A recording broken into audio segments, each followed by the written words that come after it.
Mr. Schuster, Ms. Knobloch, Minister President Söder, members of the Bavarian Cabinet, Madam Speaker of the Landtag, my Lord Mayor, Excellencies, ladies and gentlemen, I would like to thank the World Jewish Congress from all my heart for awarding me the Theodor Herzl Prize. I think this is a great honor and privilege. And Ambassador Lauder, I would like to thank you in particular for the warm words of praise you found for me.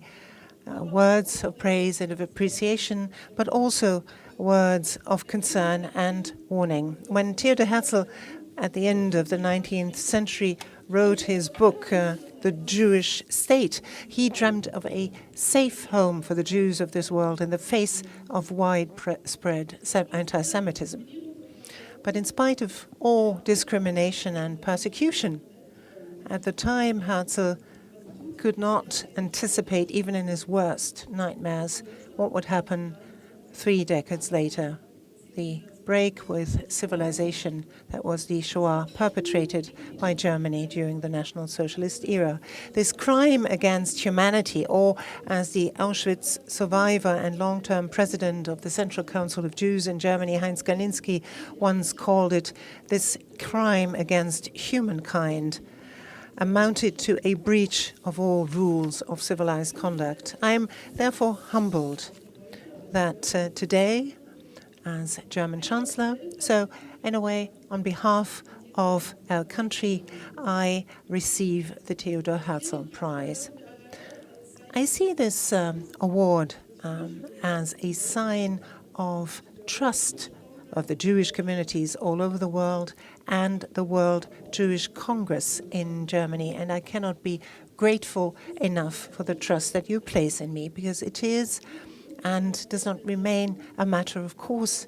And it continues to move me deeply when people such as, for example, Margot Friedländer, who lived through the Shoah and survived it, decide after decades abroad to return to, as in Margot Friedländer's case, in her old age, to her hometown of Berlin.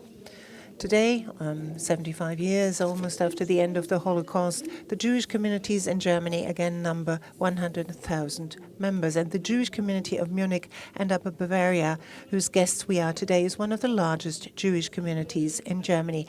Madam Knobloch, thank you very much for being our hostess here tonight and for preparing this dinner and this award ceremony in such a wonderful way. I would like to thank you and the members of your staff for creating this wonderful atmosphere here tonight.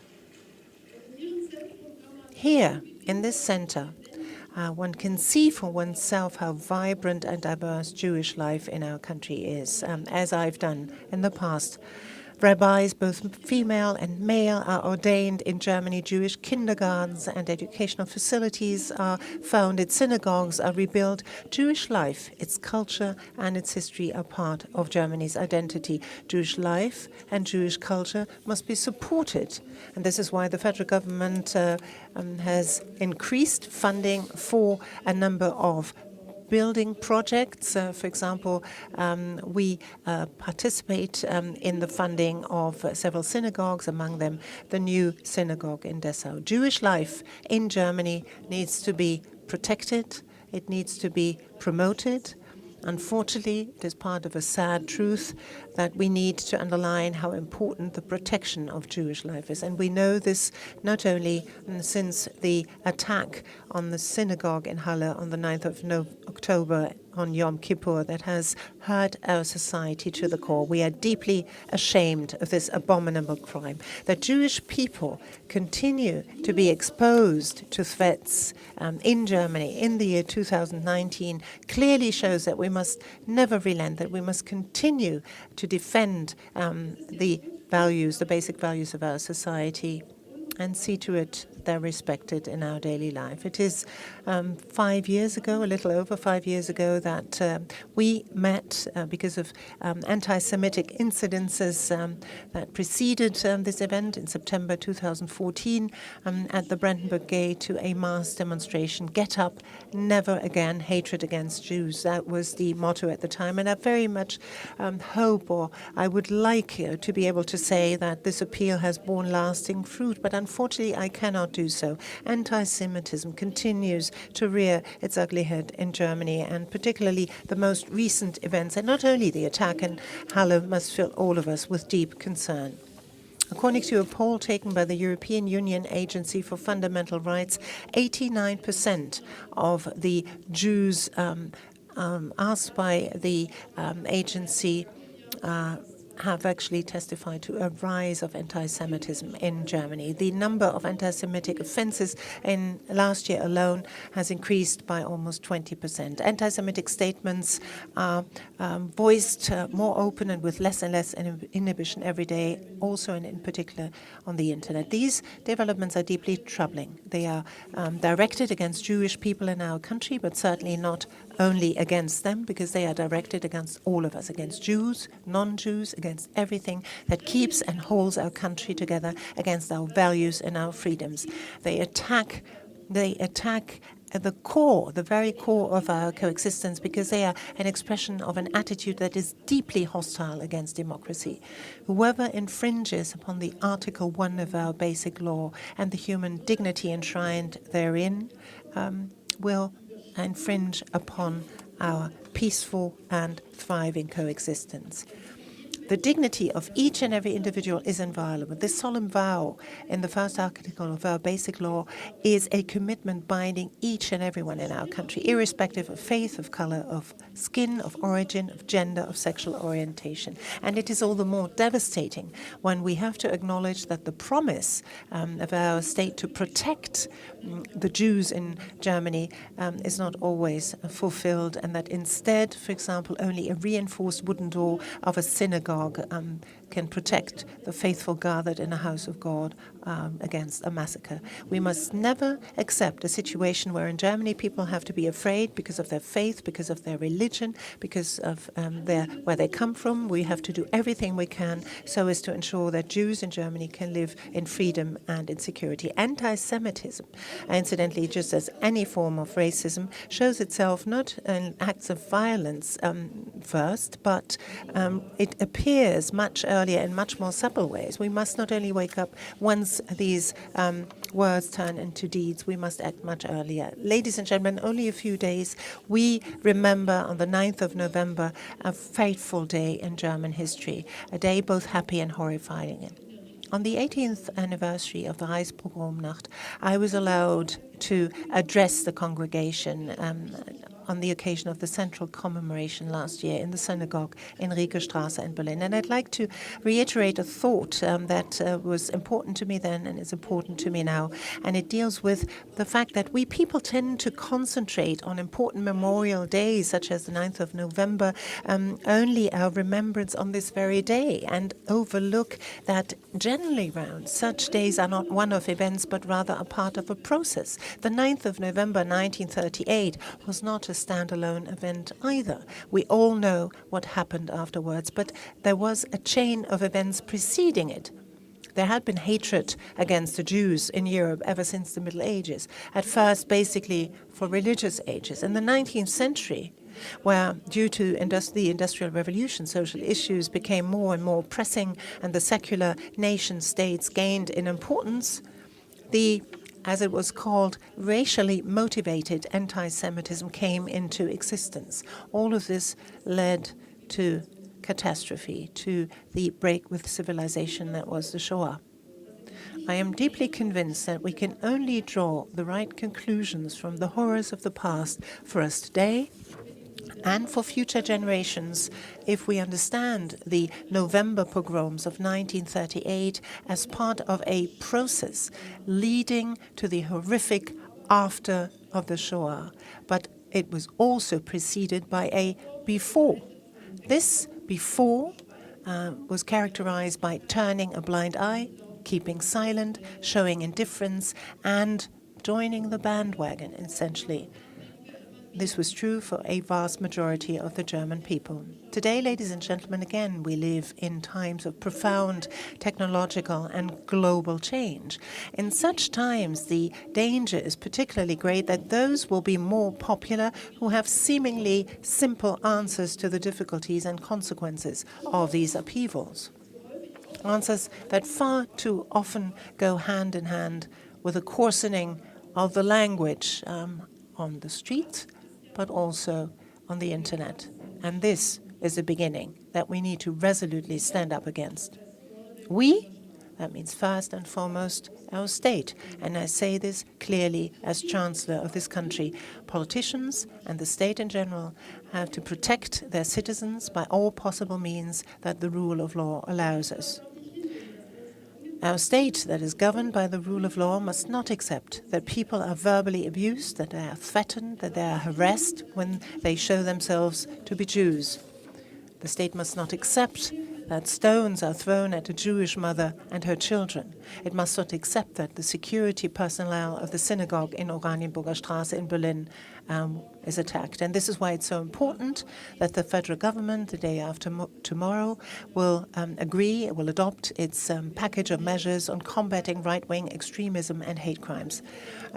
We will introduce, among other measures, an obligation for providers to notify the security services when they come across hate crimes on the internet. We will establish a central unit with our Bundeskriminalamt, our BKA, and there will also be tougher punishments against hate speech and aggressive insults. It is particularly important that the exchanges of the security agencies in fighting right-wing extremism are to be strengthened, and we want to support prevention in the fight against right-wing extremism, racism, and anti-Semitism. And we will also better protect local politicians, those that at the local level in our cities and the villages and local authorities are engaged.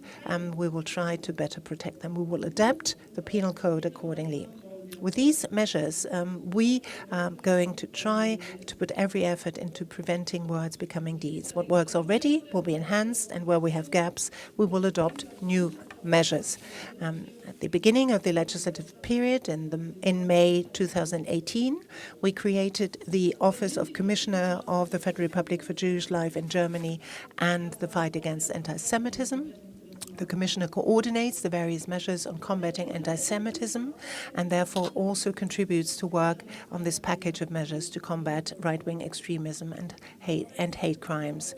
We are guided in all of our works by the working definition of the International Holocaust Remembrance Alliance. This working definition was adopted with German participation, and the federal government adopted it in 2017. Incidentally, it is true that in most of those areas of combating anti-Semitism, this falls within the remit of the federal Länder. But it is also true that we have to show common resolve, and that we should not allow ourselves to be bogged down by fights over who is actually responsible, the federal or the Länder government. Therefore, there is a joint commission of the federal government and the Länder government against anti-Semitism, where we want to work and want to pull all our resources to work against right-wing extremism and Islamist anti-Semitism, and also against the anti-Semitism that is directed against security and existence of the State of Israel. And a European and international exchange is indispensable to this end, and this is why we regularly consult with France and with Israel on how to combat anti-Semitism, and this is why during the German EU presidency next year, we will further enhance European cooperation in this area.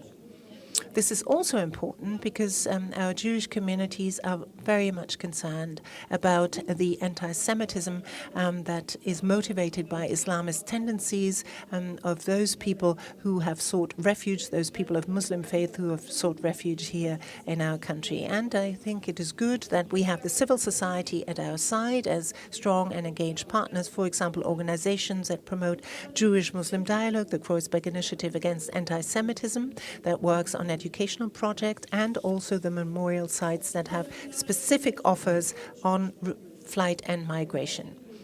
At the international level, it is the World Jewish Congress that is a widely respected partner in the fight against racism and anti-Semitism. And let me say that I'm deeply grateful to the World Jewish Congress for standing up for the interests of Jewish people all over the world. Ladies and gentlemen, Theodor Herzl's dream of a Jewish state was fulfilled by the founding of the State of Israel in 1948. That in 1965, only 20 years after the crime against humankind that was the Shoah, the State of Israel established diplomatic relations with the Federal Republic of Germany is nothing short of a miracle. At any rate, it was a tremendous gift of trust that our country received. Last year, we celebrated together the 70th anniversary of the founding of the State of Israel. Then, as now, I repeat, the security of Israel is and remains part of Germany's raison d'etre, of our national ethos.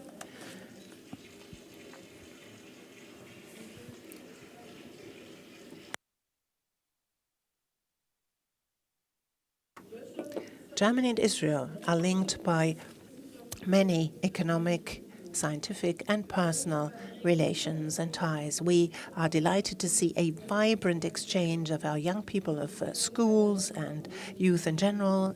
We have town twinnings, friendship organizations, and the governments of our two countries work very closely together.